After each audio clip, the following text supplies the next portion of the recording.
Read about the uterine inertia and dystocia.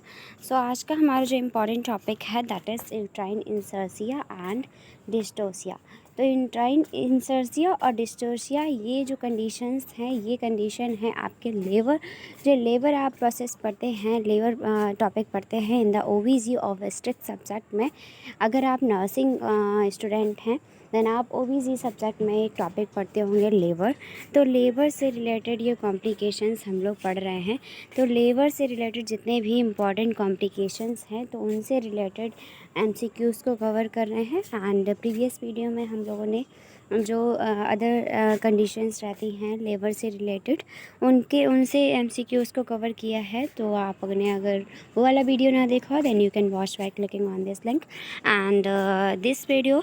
तो ये video start करते हैं and first question is here you can see uterine insertia is। तो uterine inertia first of all uterine inertia and dystocia के बारे में पढ़ेंगे।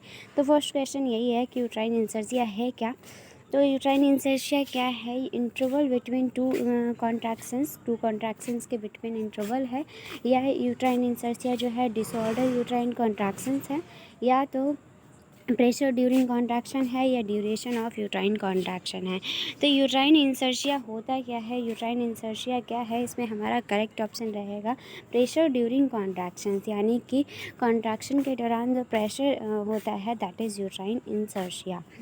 सो next हम देखते हैं, इसमें हम क्लियरफाई करेंगे with the important content. So here you can see uterine inertia means an absence और weakness of uterine contraction. Uterine inertia किसे कहते हैं? यूट्राइन इंसर्शिया का मतलब होता है एब्सेंट या weakness of uterine contractions. Uterine जो कॉन्ट्रैक्शंस होते हैं उनका एब्सेंट होना और वीक होना दैट इज़ लेबर के time that is uterine inertia which result into intra uterine pressure. Intra uterine pressure में ये होता है and during contraction is less than 25 mg/Hg that is uterine inertia. So next question here you can next question is the failure of the uterus का fail होना और to expel the foetus. The failure of the uterus का fail होना to expel foetus, यानी कि uterus जो है failure of uterus जिसकी वजह से क्या नहीं हो पा रहा है to expel the foetus normally due to total और पार्शियल एब्सेंस ऑफ कॉन्ट्रैक्शन, यानी कि कॉन्ट्रैक्शंस जो है टोटली या पार्शली एब्सेंट होने की वजह से नॉर्मली जो फीटस है वो एक्सपेल आउट नहीं हो पा रहा है फ्रॉम द यूट्रस। सो जो है थ्रू अनऑब्स्ट्रक्टेड बर्थ कैनाल इस कॉल्ड। तो अनऑब्स्ट्रक्टेड बर्थ कैनाल है बट क्या है कॉन्ट्रैक्शंस जो हैं वो टोटल और पार्शियली एब्सेंट हैं, तो उनकी वजह से जो है फीटस आउट नहीं हो पाता है। सो इसे क्या कहते हैं? तो इसे कहते हैं यूट्राइन इंसर्शिया। तो इसमें करेक्ट ऑप्शन हमारा रहेगा uterine inertia.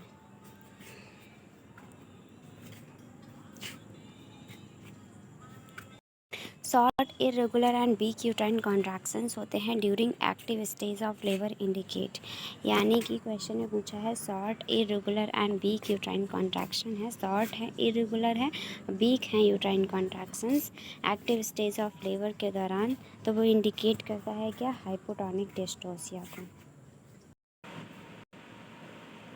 So here you can see question में पूछा है कि शॉर्ट और irregular and weak uterine contractions हैं। कैसे हैं? शॉर्ट हैं, इरेगुलर हैं एंड वीक यूट्राइन कॉन्ट्रैक्शंस हैं एक्टिव स्टेज ऑफ लेबर के दौरान। तो वो इंडिकेट करता है क्या? तो इसमें हाइपोटोनिक डिस्टोसिया, ये इंडिकेट करता है हाइपोटोनिक डिस्टोसिया को। सो हाइपोटोनिक इसका हम कंटेंट देखते हैं इंपॉर्टेंट, जिससे हम अपने क्वेश्चन को अच्छे से समझ पाएँ। So here you can see hypotonic uterine dysfunction।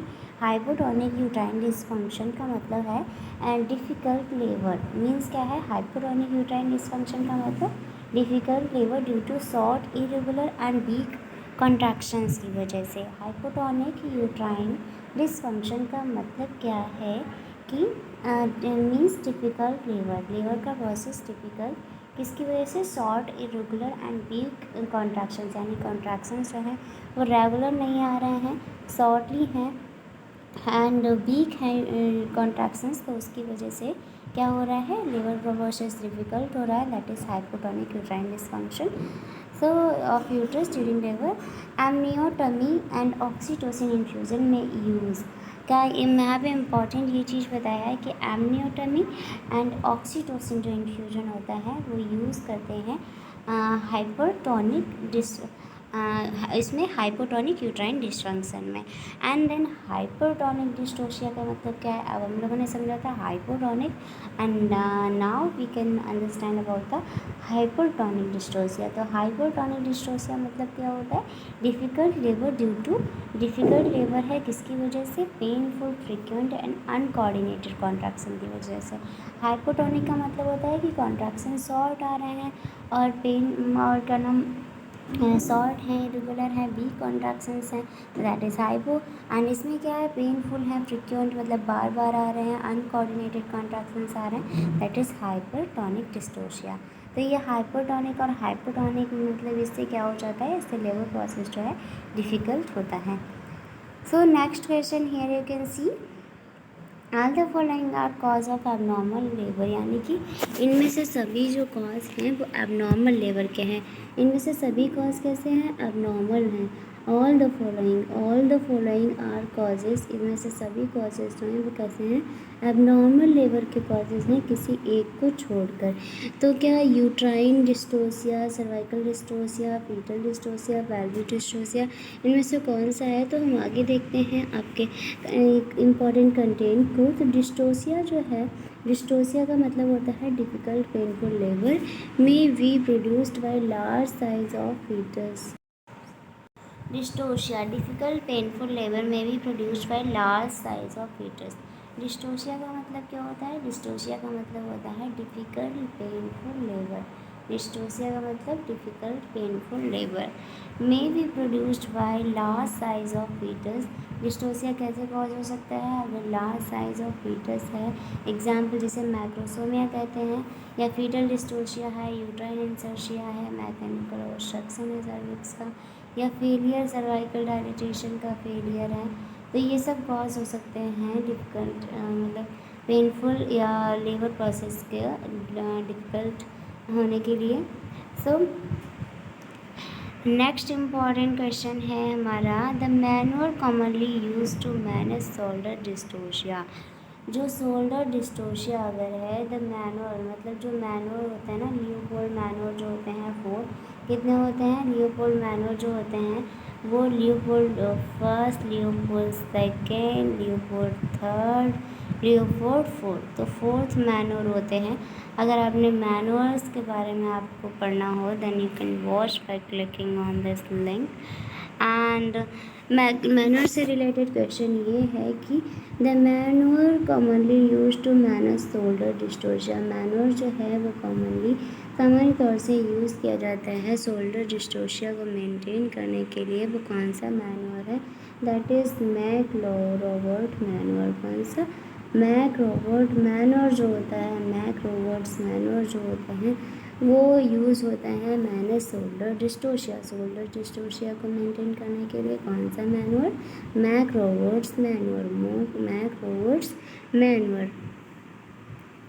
So next question here you can see one of the complications of severe anemia during labor is in one of the complication में से complication जो है severe anemia का एक complication labour के दौरान अगर severe anemia है तो उसका जो complication होता है वो कौन सा होता है, तो severe anemia का complication जो होता है uterine insertia।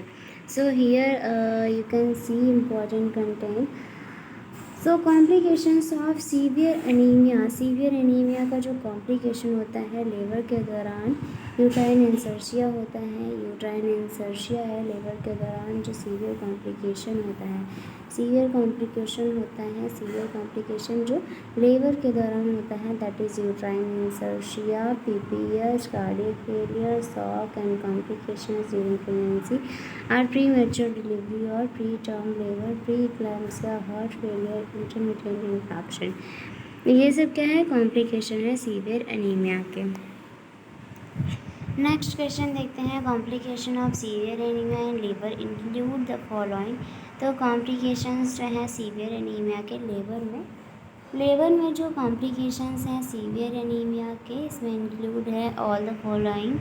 तो इसमें सी है जो हमारा correct option, that is cardiac failure. Cardiac failure जो है complication severe anaemia in labour include the following.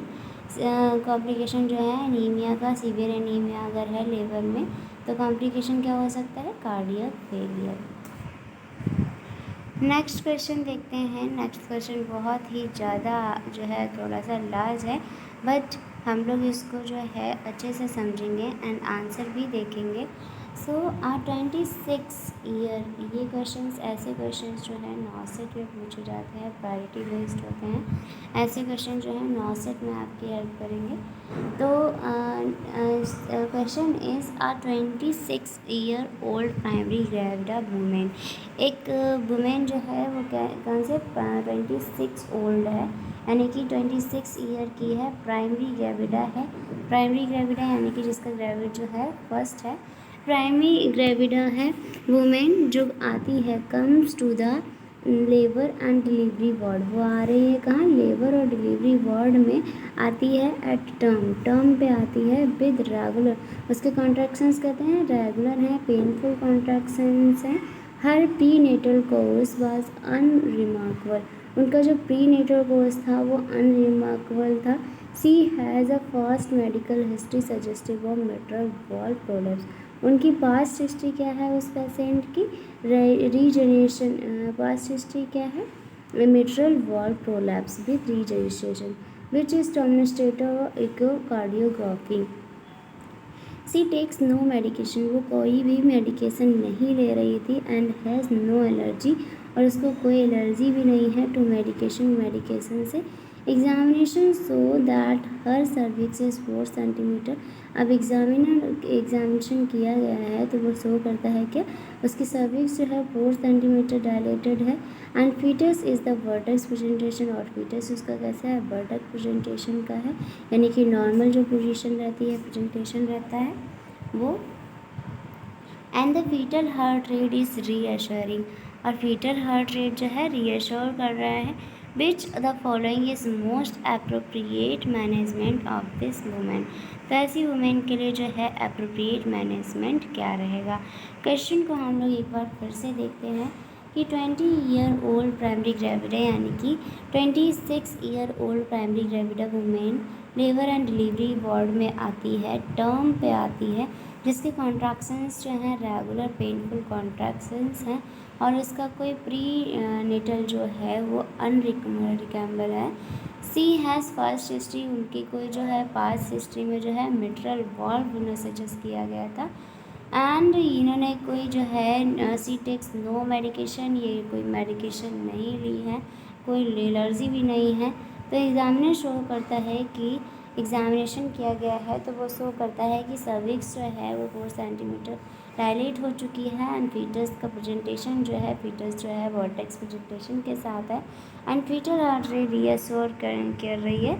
तो इसमें अप्रोप्रिएट मैनेजमेंट क्या रहेगा, तो इसमें अप्रोप्रिएट मैनेजमेंट क्या है, administer IV antibiotic throughout labour, क्या आईवी एंटीबायोटिक देंगे थ्रू आउट लेबर, या आईवी एंटीबायोटिक 30 मिनट प्रायर देंगे, या administer IV antibiotic after cord disclaim antibiotic prophylaxis is necessary. तो इसमें हमारा करेक्ट ऑप्शन क्या रहेगा, इसमें करेक्ट ऑप्शन रहेगा administer IV antibiotic through labour, labour के थ्रू जो है वो एंटीबायोटिक दिया जाता है, एडमिनिस्टर किया जाता है लेबर के दौरान। सो यहाँ पे आप देखेंगे इम्पॉर्टेंट कंटेंट कि सिंपल जो मेट्रल वॉल्व होती है प्रोलैप्स रिक्वायर नो थेरेपी। अगर सिंपल मेट्रल वॉल्व है, अगर सिंपल मेट्रल वॉल्व प्रोलैप्स हुआ है तो कोई थेरेपी की नीड नहीं होती है, बट अगर मेट्रल रीजनरेशन प्रेजेंट है, physical examination echocardiography antibody prophylaxis indicate during surgical procedure, वो इंडिकेट करती है surgical procedure and labour. Use antibiotic prophylaxis during labour and 48 hour after delivery. So इस टाइप से जो है हम लोगों ने इम्पॉर्टेंट क्वेश्चंस देखे हैं। नाउ अब देखेंगे ब्रीच प्रेजेंटेशन से related important questions. So complete breech presentation means क्या होता है? Complete breech presentation, complete breech presentation का मतलब क्या होता है? Complete breech presentation, so complete breech presentation का मतलब होता है thigh are flexed of hip and leg at the knee. Thigh जो है फ्लेक्स्ड है हिप से एंड लेग जो है at the knees, that is breech presentation. ये एक एबनॉर्मल प्रेजेंटेशन होते हैं, एक एबनॉर्मल टाइप ऑफ लेबर होते हैं। So here you can see fetal position in which the buttock comes first, called breech presentation। fetal position में which the buttocks comes first called breech presentation, यानी कि जिसमें fetal की जो position होती है जिसमें बटक्स पहले आते हैं, that is breech presentation. Breech presentation में जो होता है वो 3 टाइप्स प्रेजेंटेशंस होती हैं, लाइक कंप्लीट ब्रीच होता है, फ्रैंक ब्रीच होता है एंड पुटलिंग ब्रीच होता है। When the thigh of the fetus are flexed, fetus की जो थाई होती है वो फ्लेक्स्ड हो जाती है, फ्लेक्स्ड होती है of the and the abdomen and legs flexed होते हैं upon the thigh, then that is complete breach, that is complete breach। So यहाँ पे हम लोगों ने क्वेश्चंस इंपॉर्टेंट देखे हैं जो कि आपके UPSC staff nurse, post BSc nursing entrance exam या सीएचओ, यूपीएससीएचओ या कोई भी नर्सिंग कॉम्पिटिटिव एग्जामिनेशन के प्रिपरेशन कर रहे हैं, तो उसमें ओबीजी सब्जेक्ट जो है डेफिनेटली दिया जाता है। तो ओबीजी सब्जेक्ट की हम लोग जो है प्रिपरेशन अच्छे से कर रहे हैं। अगर वीडियो हेल्पफुल रहा then please like share and subscribe my channel and thank you so much for watching.